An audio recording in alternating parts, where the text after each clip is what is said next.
Today they're scouring the tropical bushland, searching for very particular logs that have been hollowed out by termites. We hear anything hollow, that actually tells us that's actually what we're looking for. So once we hit any tree that gives us a hollow noise, that's the one we cut to make was it frock lamps or even coulamons. Hopefully it won't split on the way down, but it's only one way to find out.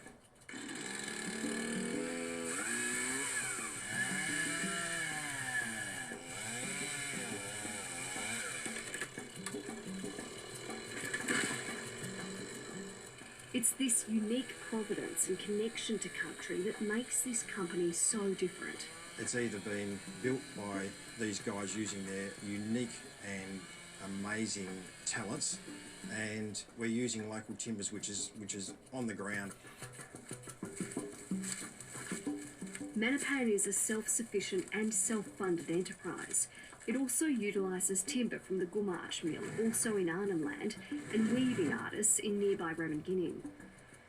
The craftsmen started out making timber coffins and basic furniture, but it wasn't long before they turned their hands to the more superior high-end products, collaborating with some of Australia's top designers.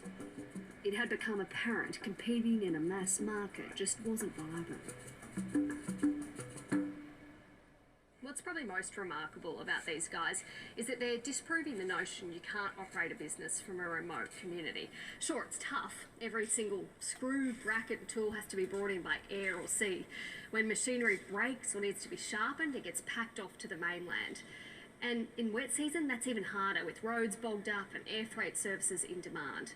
Once the furniture's made, it also has to get shipped to Darwin and then on the rail to Adelaide to be distributed.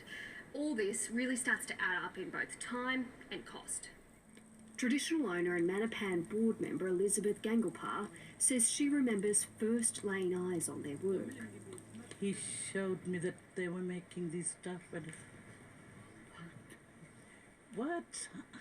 I said, you guys are making this, really? And so that's when I started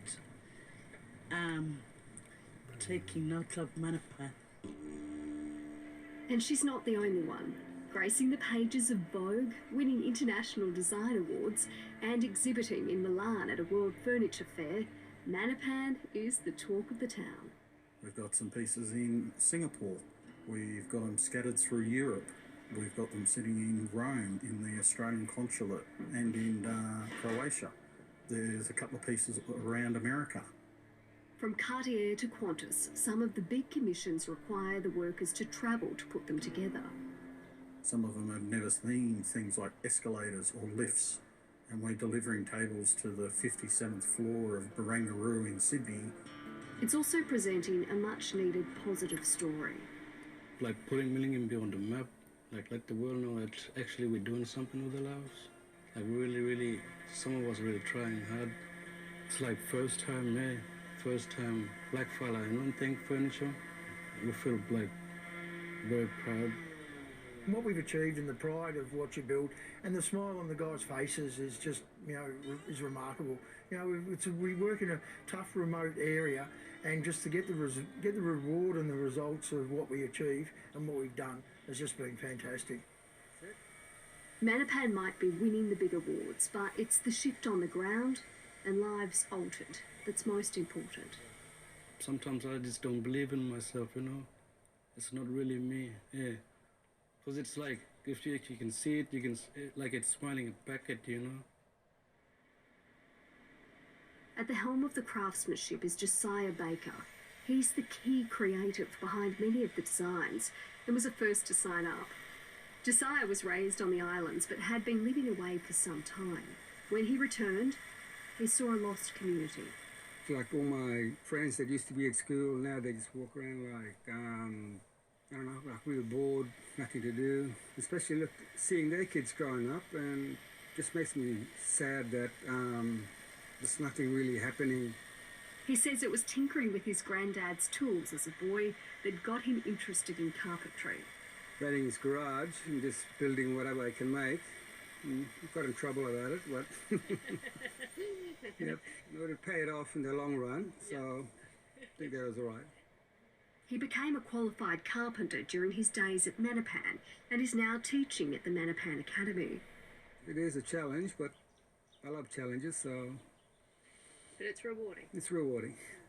Nice and easy.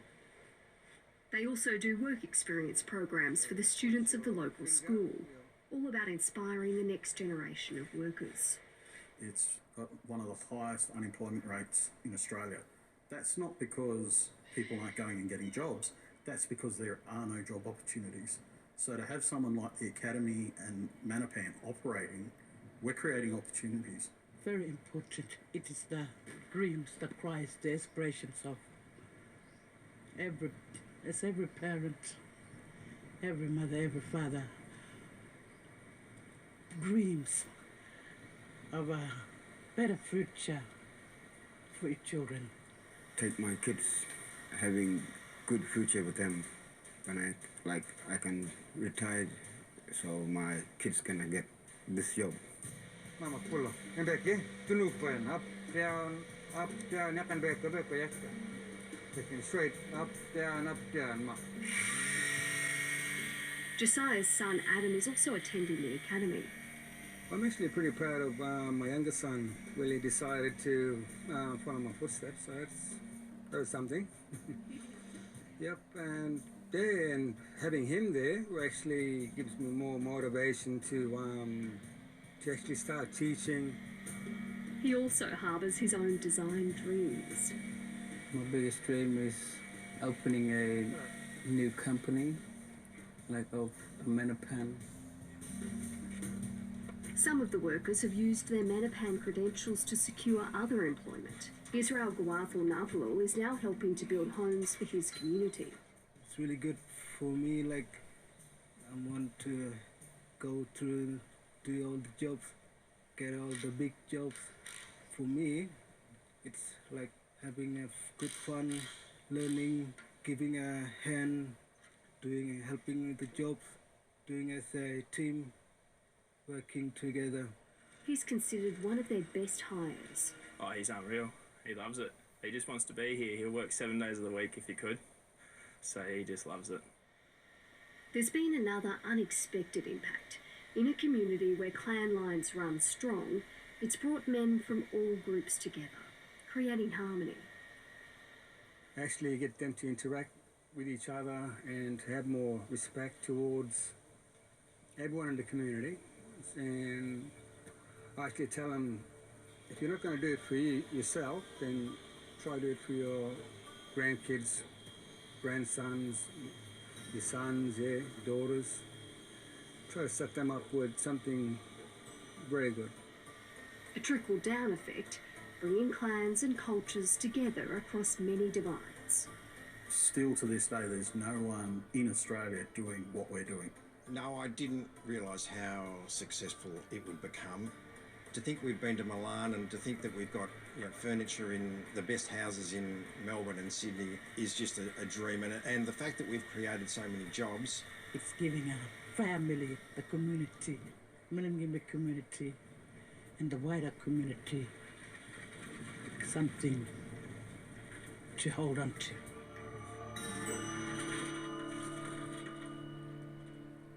It's a long way from Arnhem Land to Milan, but they've done it. And that's the show for today. Now it's time for the Bureau with the weekly weather. Don't forget Landlines on iView, and you can find our individual stories by going to abc.net.au/rural. Until next week, bye for now.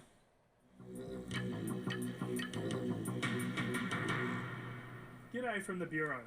Here's the weekly weather wrap.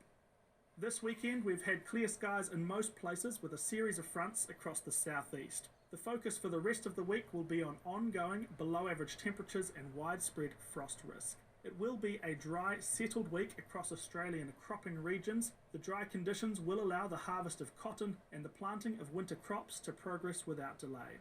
However, there are some damaging wind warnings in place for parts of New South Wales, Victoria and Tasmania today as a passing front moves across the southeast. The wind is expected to ease later this afternoon. Elsewhere, it's a dry picture, aside from a few showers in South Australia and the far north of Queensland. Monday paints a very similar image, with dry weather nationwide.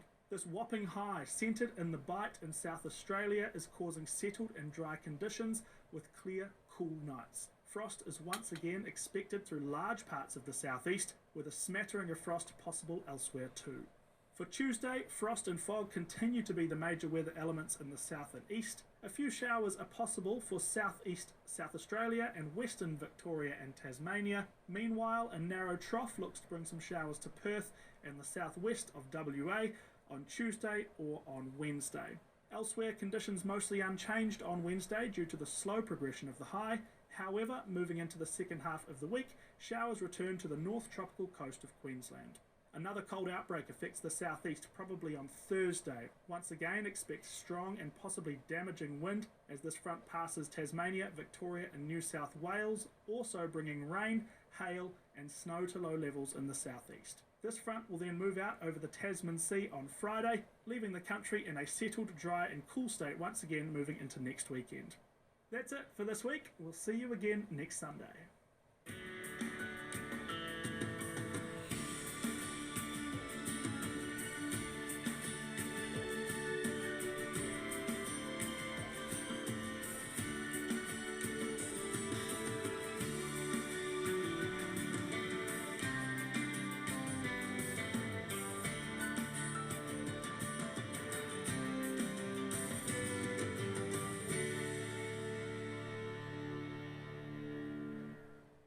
You'll find loads of inspiration in the June issue of Gardening Australia magazine. Learn about lilacs, rain lilies, orchids and growing bare-rooted edibles. Discover which plants thrive in your climate and get into some cool winter projects.